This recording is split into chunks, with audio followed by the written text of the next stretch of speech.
I've just received the new Astra Militarum Cadian shock trooper, so naturally, instead of painting all my grey and primed guardsmen, I'm going to assemble and magnetize the new kit, thus adding to my pile of shame. A big backlog and the release of more anticipated kits such as Plastic Krieg weren't going to keep me away from the upgraded Cadians, even if I was a few months late to the party. While I'm disappointed the upgrade sprue wasn't sold on its own, there seems to be enough here for me to upgrade some of my as of yet unassembled kits. In this video, I'm going to unbox, assemble, magnetize, and base these minis, along with give some of my thoughts about the kit in general as I go. This isn't intended to be a guide or review, but if you're relatively new to the hobby like I am, I hope there's at least something for you to learn, if only by watching me make mistakes. And if nothing else, I hope you're at least entertained. Think of this as more of an adventure you and I are going to be going on together. As you can see, I'm coming to you from the future, so I've got a little bit of foresight, and things don't go smoothly. Now, one of the big selling points of this kit is the diversity it introduces. I obviously come from a place of privilege, so I'm not the best person to ask the question of, is Warhammer 40k inclusive enough? That said, I see a lot of potential for representation in this box, and whether it's enough, it's a step in the right direction. Right on the box, you can see that there's some pretty decent representation. There are even some androgynous heads in this pack, which could be male or female, or even anything in between. So hopefully there's something here for everyone. Now there's a lot to cover, so let's jump in. Fresh wrap.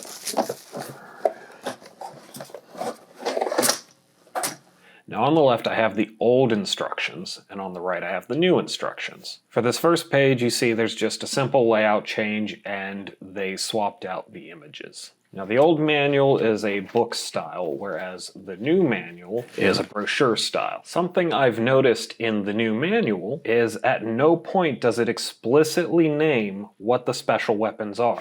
If we go to the back page where the rules are, you may remember the rules of the old manual took up the majority of the booklet. You'll notice very few words, mostly icons. Now I understand from a localization perspective that having a single page using icons vastly simplifies. Localization. After all, there's one page less in the new book, 3 total versus 4, and that's considering that all the new variants have to be listed. But this comes with some downsides. There's no mention of the chainsword's special ability, nor how grenades work. Does this mean these rules are being changed in the 9th edition codex? I doubt it. I can also find nowhere in the new book that the Vox Caster is optional, nor that the special weapon is optional. Now, if you're building your force using power, this isn't so important, but little things like this matter when you're building your force using points. I feel like before these changes, you could actually take the old instruction manual and use this page and play the game. But with the new one, you can't build your unit without also having the codex, which is a little weird considering we don't have the new edition's codex yet, at least at the time of recording this. I think to sum up my feeling, the rules included in the instructions are a little too slim to be useful. I would rather see Games Workshop include full data sheets or just cut these rules entirely. As it stands, an inexperienced player is going to want to have the codex handy anyways. Otherwise, they risk misunderstanding how the build options work in the rules, and they might come out with a kit that doesn't quite match what they would want to put on the table. But that's enough about some paper you're just going to throw away anyways. Let's talk about the sprues.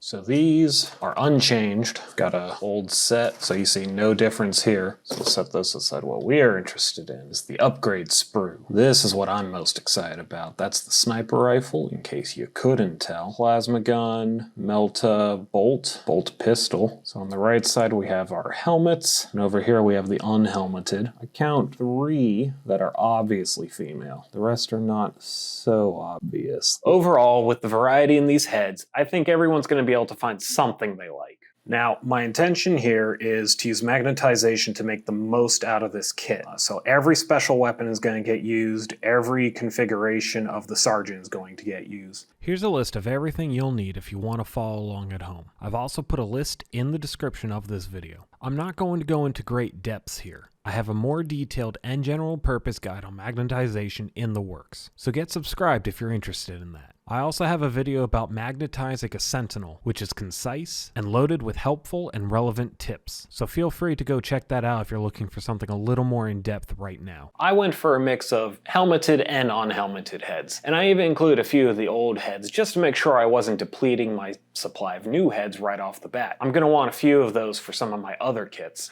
It actually kind of really bothers me that a lot of these heads are connected in visible locations rather than, let's say, the neck.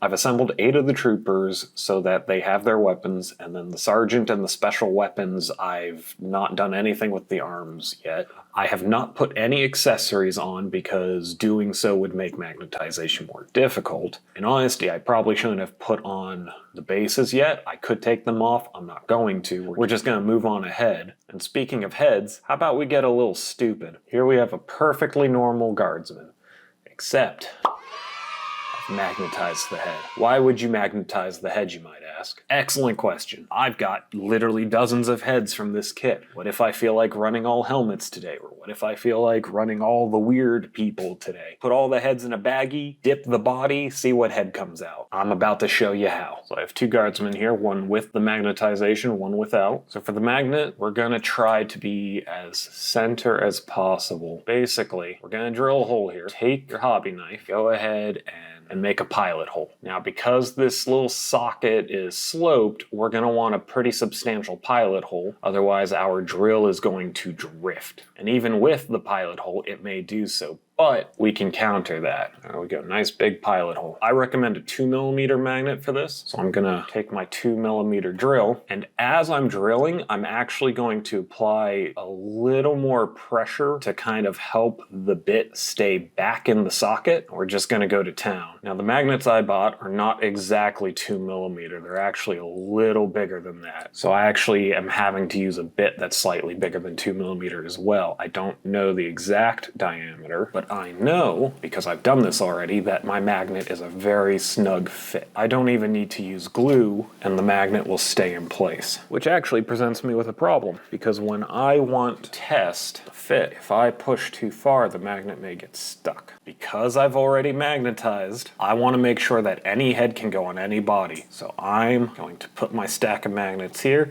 and this is going to look real stupid, but it's going to make sure that we never get the polarity wrong. Gonna put a little glue on my magnet.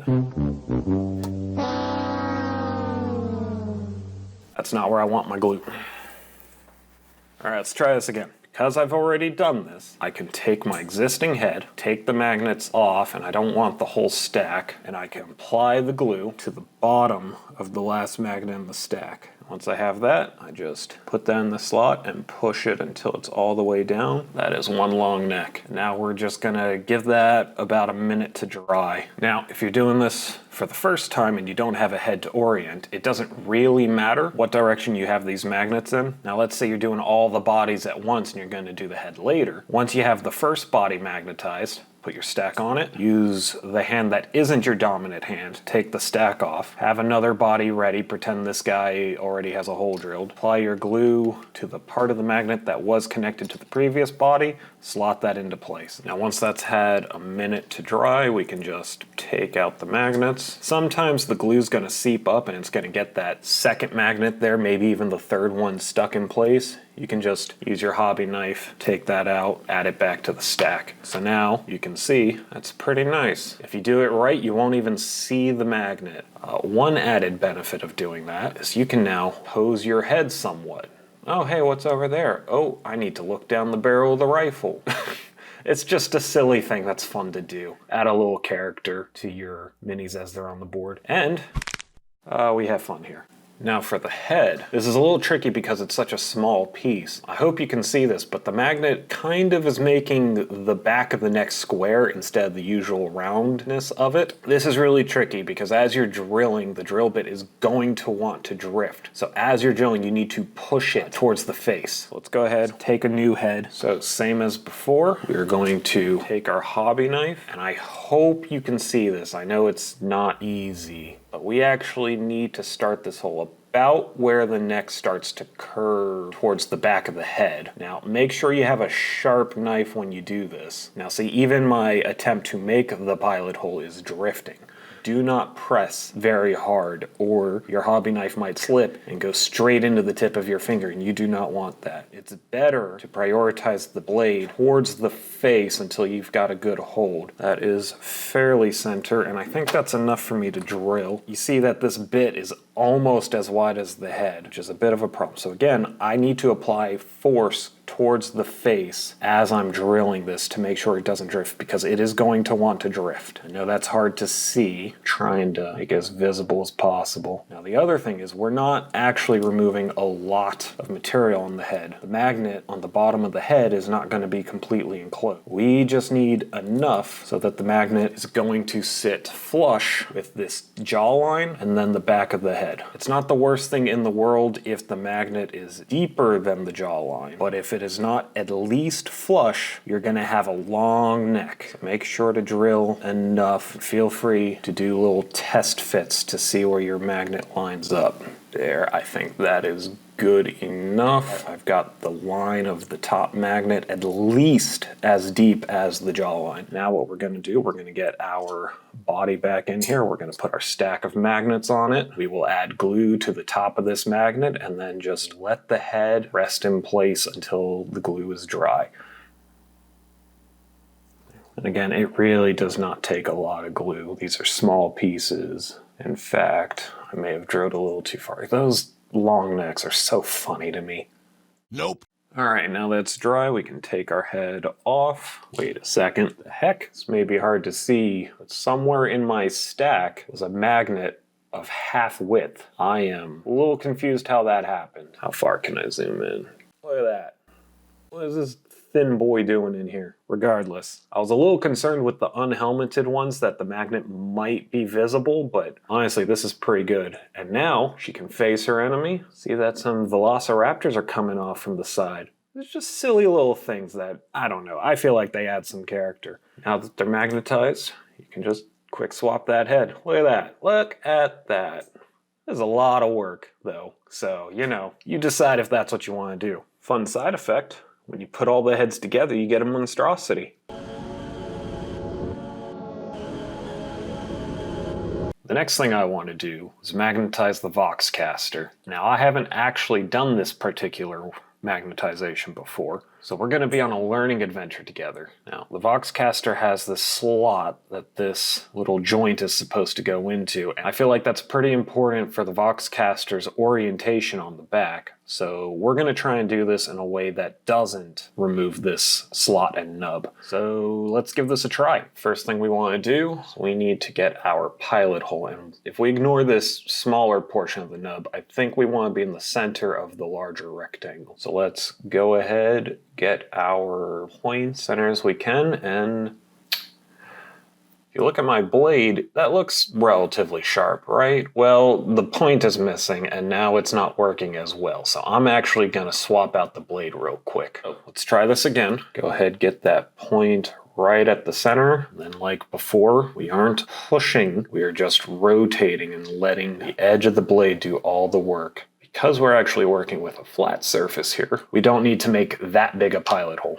Now, we're dealing with a spot where the bit is wider than what we're drilling into. So we want to be very gentle and also vigilant as we drill. I'm going to use very little force as I push at all, because that bit is actually going to find hold pretty easily. And my concern is if I push too hard, it is going to drift very quickly. I've not gone very deep at all, and already we're tearing at the walls. Now we're at a point where I don't think the drill is going to drift, so I'm just going to use a little more force to speed things up.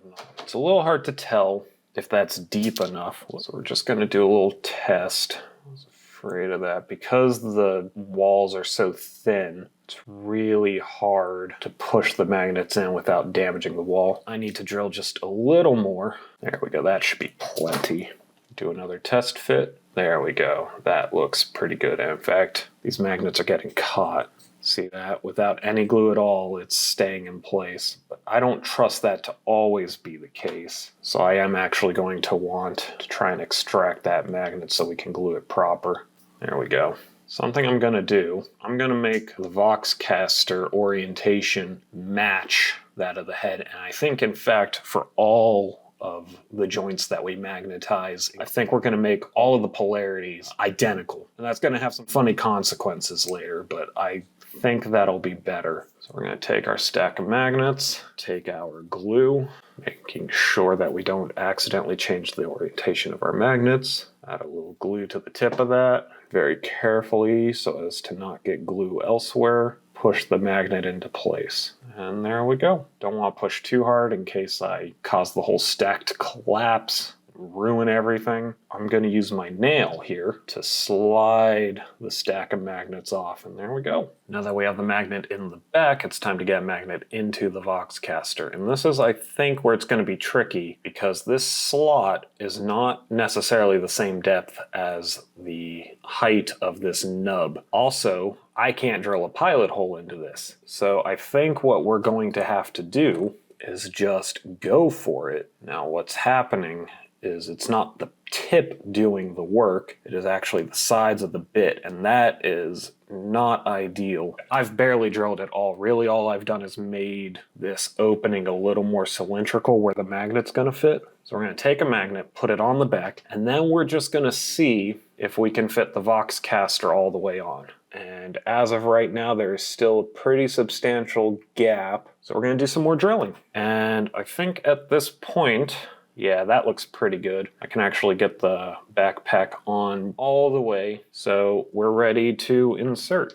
We will just grab our glue. Again, we've still got the magnet on the back, so the orientation we know is correct. We're just gonna add a little bit of glue, and then we're gonna put the backpack on like you normally would. We're gonna give that a minute. All right, now that that's had a minute to dry, we're gonna just take off our backpack, and look at that. Boop, boop. Perfect. Go ahead, put the head on. Look at that. You got a full Vox Caster right there. Remember how I said there are weird consequences by keeping the orientations all the same? There's a consequence for you. Have fun with that one. So for the magnets on the torso, we are going to be as center as possible on both sides. The reason we need to be centered is that each arm is not created equal. Some arms are going to pivot from different spots on the arm. So the easiest thing for our purposes is to just center torso joints, and any variation we need to do, we will do on the arms themselves. Then the drilling. By this point we know what we're doing, so I've jumped on ahead. The magnets are already in place. The only important bit is to make sure that the orientation is the same as every other joint so far. We have a monster. Let's continue on to the arms. I was prepping to magnetize the Sergeant and the Special Weapons when I noticed something about the new sprues. So here's the grenade launcher from the existing sprue, and as you can see, we got a nice little area here where we can dig in, make sure we put a magnet in there. Well, here is from a weapon from the new sprue. What is this? Why is there a hole here? Huh?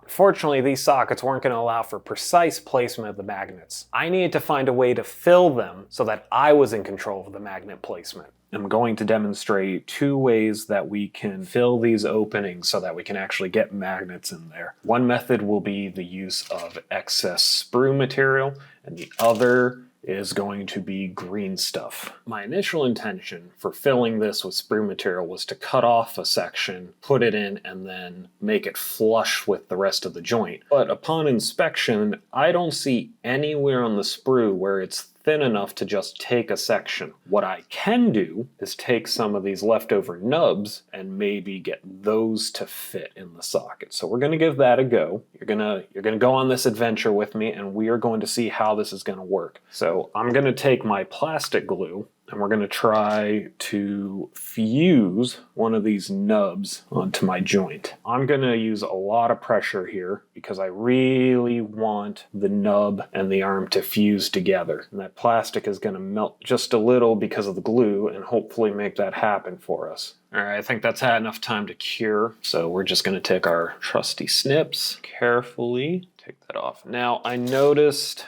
while I was cutting this, there was still a little bit of movement. I'm also not really satisfied with the fill here, and I didn't expect it to be a full fill, but I don't think drilling into this is going to work very well. What I foresee happening is the drill is going to cause the material to expand, and it's going to break the bonds. Yeah, and already the bond wasn't strong enough. Look at that. It just sank right in as soon as I applied any pressure to it. I continued to try making the sprue material work, but it just wasn't going to happen. I finally made the decision to try filling the sockets with green stuff. I have some water so that I can work with it more easily, some paper towels because I'm going to get my hands wet and covered in green stuff. I have actually never used this stuff before, so this is going to be an adventure for me. Don't need a lot of this because we're filling 1, 2, 3, and let's get the special weapons. You're on this adventure with me, no turning back. I mean, you could close the video, but this is incredibly sticky, so glad I grabbed the water beforehand. So we're just gonna start mixing this together. I think I'm doing this right. Folded a bunch to incorporate it, and you see it's starting to turn green there. I'm going strictly on memory from months ago when I first got interest in green stuff. So who knows if I'm doing this right? You might know, and you are welcome to leave a comment if I am doing anything here wrong. This feels like it would be a lot of fun to sculpt with, and that is something I've been very interested in doing. Looks like that's probably good, so let's just take off a little piece, just really jam it in there, you know? Take off some of the excess, really make sure we fill that hole. Gonna try and be a little cleaner on the next few. I think what I should have done just now, and that what I will do for the rest of these openings, is turn it into a cylinder so that I can push it directly in the hole. And then, there we go. Now it's not going over much. Really jam it in there. I'm actually gonna let it stay as a mound, and I will file off the excess when I need to. Let's get through the rest of these. And there we go. Everything that had an opening in the socket has now been filled with green stuff. We're going to let that dry for a few hours. At that point, we're gonna file down all that green stuff so we get a nice flush surface.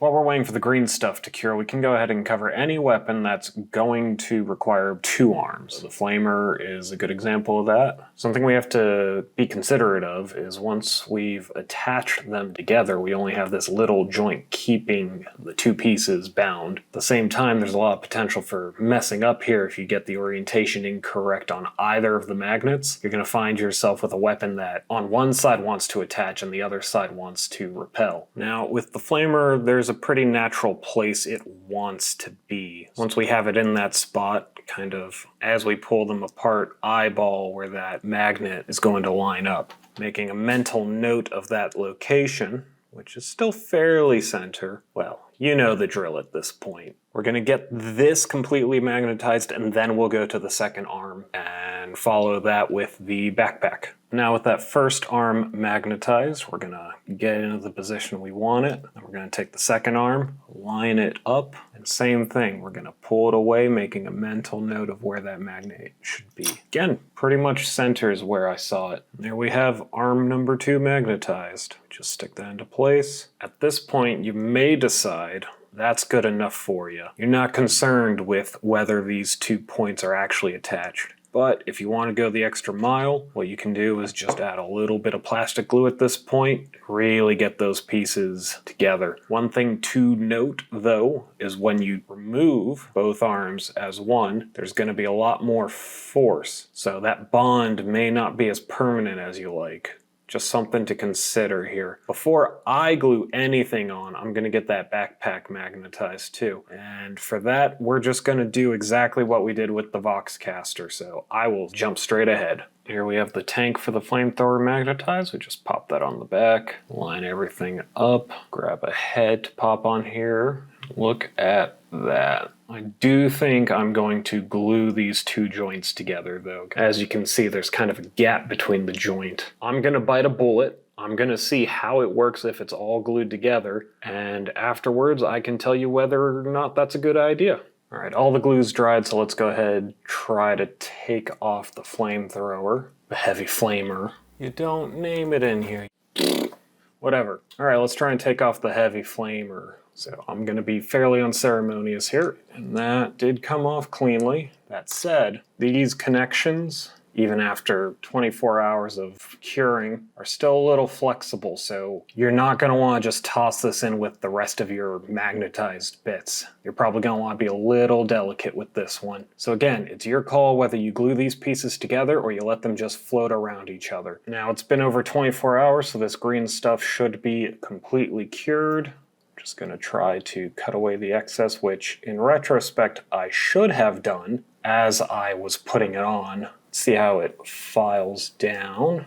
It still feels a little soft, but that seems to have worked great. So we're going to drill into this. Maybe not with this piece. Let's take something more interesting. But I'm going to skip ahead and we're going to see how the drilling works. So, as you can see, there wasn't enough for the green stuff to grasp onto, and it just kind of popped out as I was trying to cut off the excess. If I had cut the excess off beforehand, that probably wouldn't have been a problem, but then I'd be concerned with this coming off later after I've painted and all of that. Honestly, it's shallow enough, I probably don't even need to fill this particular piece. Alternatively, I could put just a little bit of super glue into there, let the super glue cure and go from there. So I'm going to try some things and we'll see where I end up. So I went ahead, super glued the green stuff back into place, gave that some time to cure, and as you can see, that worked just fine. I was able to remove the excess. Then with the bolter, I was able to just go ahead, clean off the excess, no worries, didn't pop out or anything. So let's go ahead, give it a drill. Making my pilot hole in the green stuff. Definitely feels different than working with the plastic directly. I'm a little worried about how the drill's gonna act here. We'll see.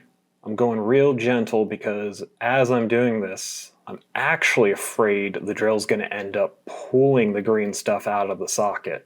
Let's bring this a little closer. That hole doesn't look great. I don't know if it's the particular green stuff I bought, which I got off Amazon, not some hobby shop, or if this is how green stuff acts in general, but it looks a little soft, but we'll see. Let's go ahead and see how a magnet goes in there. And yeah, it really does not want to go into that hole. There we go, no glue, the magnet's just fitted in here. Honestly, by the time it's painted, that probably is never coming out. I am going to go ahead and get the rest of these pieces magnetized, and that's really it. We're at the home stretch. Alright, so I've magnetized every one of the limbs for the special weapons and the sergeant, and the green stuff, it's a mixed bag. In some places it ended up not being necessary. In many places it just tore out as I was drilling, as you can see with the plasma pistol. But it did act as something of a guide for the drill bit to get it into a position that was appropriate for where I wanted it. So I wouldn't say it was a waste of time, it just didn't work quite as I was expecting. Alright, the last thing I needed to do was glue all of the special weapon arms together. What I didn't realize before this stage was that they've actually given a different slot type to each of the weapons. So for instance, this grenade launcher has a little hole that this little nub right here sockets into. The plasma rifle actually has a flat spot. With the sniper rifle, it's a more traditional arrangement. There's a hand on the rifle and you just line up the wrist. With everything magnetized, it's time to accessorize. Every standard infantry gets a canteen, pouch, and a knife, as well as either 2 grenades or a grenade and a second pouch. The sergeant gets the canteen and the special container. I don't know what to call this, but it's big and round. It probably carries something important.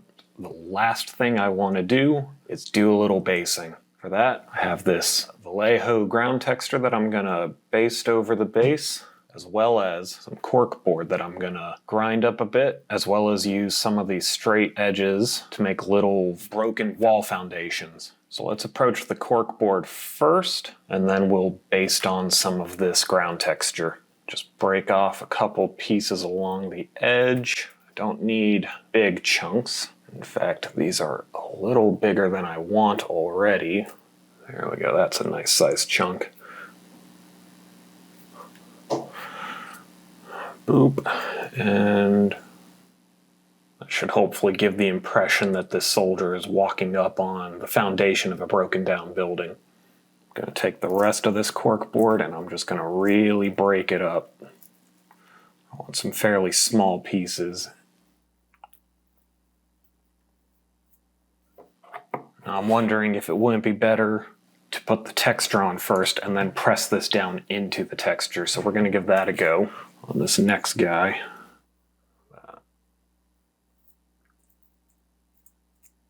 Now, I know a lot of people like to do their basing before they put the model on, and honestly I probably need to do that as well, but it's not too much of a problem if you don't. Once we're happy with what we have, just scrape off the extra. Next thing I'm going to do is take some of my cork, really press it in there, so that should make a nice rock. Now I'm just going to repeat that process with every one of my minis. Alright, so one of the reasons to do the basing before you put the mini on is the feet start to become obscured by the ground material. Now, there are cases where that might be what you want, such as if you're doing a thick mud or snow, but if you're just looking for a dirt kind of effect, then putting on that basing material after gluing the mini to the base is going to cause the feet to become obscured and disappeared, which is not what you're going to want to be going for. One other thing I am thinking of regarding this is painting is going to be a little more complicated because obviously I'm going to want completely different colors on the base from the mini itself, but because I've done it this way, I'm going to have some awkward places to reach with my paints and I might accidentally mess up one or the other. So just things to consider.